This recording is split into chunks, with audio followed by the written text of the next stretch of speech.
Ito yung mga possible reasons kung bakit nag-fail ka sa fitness journey mo. What's good, YouTube? Welcome back. Coach Jacob Alva here. I've been a sports nutrition certified coach since 2018 at ito yung mga na-observe ko na common mistakes ng mga Pinoy pagdating sa fitness at weight loss. Kaya marami ang hindi tumatagal. Number one, no system or no systems. Minsan sobrang excited tayo. Ready na ako mag-diet.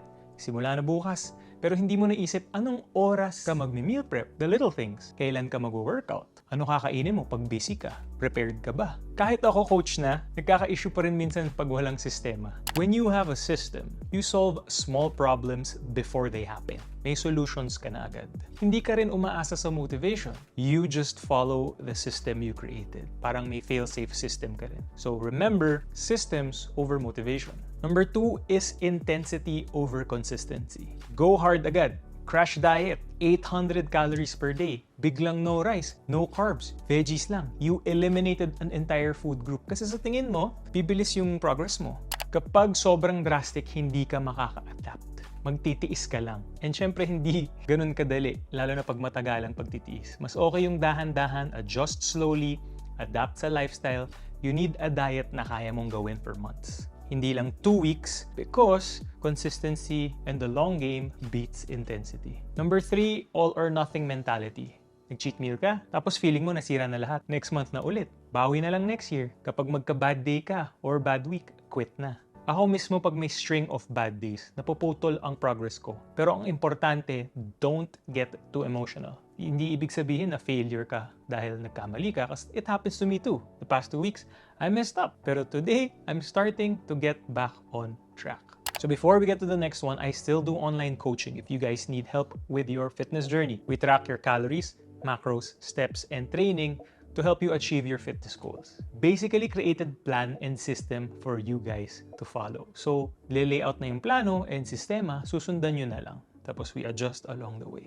With that out of the way, number 4, fitness is a chore. Real talk lang chore or phase. Marami sa atin, phase lang ang fitness. For example, pag pumayat ako, I lose 10 pounds, 20 pounds. Okay na, babalik na ako sa normal na kain ko, parang yung dati. Pero isipin mo, kung babalik ka sa old lifestyle, babalik ka dyan sa old nakatawan mo. Babalik ka kung saan ka nagsimula. Kung sobrang bigat sa loob mo mag-diet, pati paglalakad, pag-exercise, cardio, parusa, may mindset problem tayo. At some point, kailangan mo tanggapin na fitness is not a phase, it's a lifestyle. Habang buhay mo siya gagawin. Pero hindi ibig sabihin habang buhay kang magsasuffer. And number 5, challenging ang environment. Your environment can make or break your progress. Kahit gaano ka kadisiplinado, kung bahay mo puro junk food, ref mo puro sugary drinks, soda, tapos lahat ng hangout nyo with friends, puro kain, inom, buffet, lamon, mahirapan ka talaga.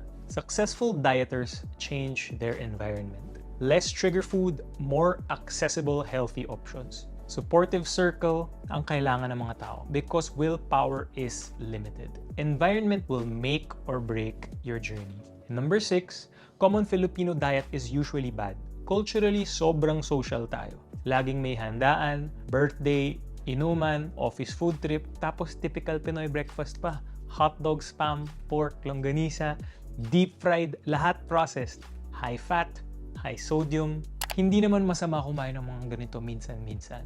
Pero kung everyday yan, mahirap talaga mag-lose ng weight. So seek for healthier alternatives, lalo na when it comes to meals. Kung na-realize mo na ginagawa mo ang isa sa mga to, good! Awareness is step 1. Comment down below alin dito pinaka-nakarelate ka. And if you're serious about your fitness journey, start with systems. Solve the small problems. Don't tackle the big ones right away. Tsaka at the end of the day, huwag kang umasa sa motivation because consistency and discipline will carry you through. Sana nakatulong tong video na to and I'll see you guys in the next one.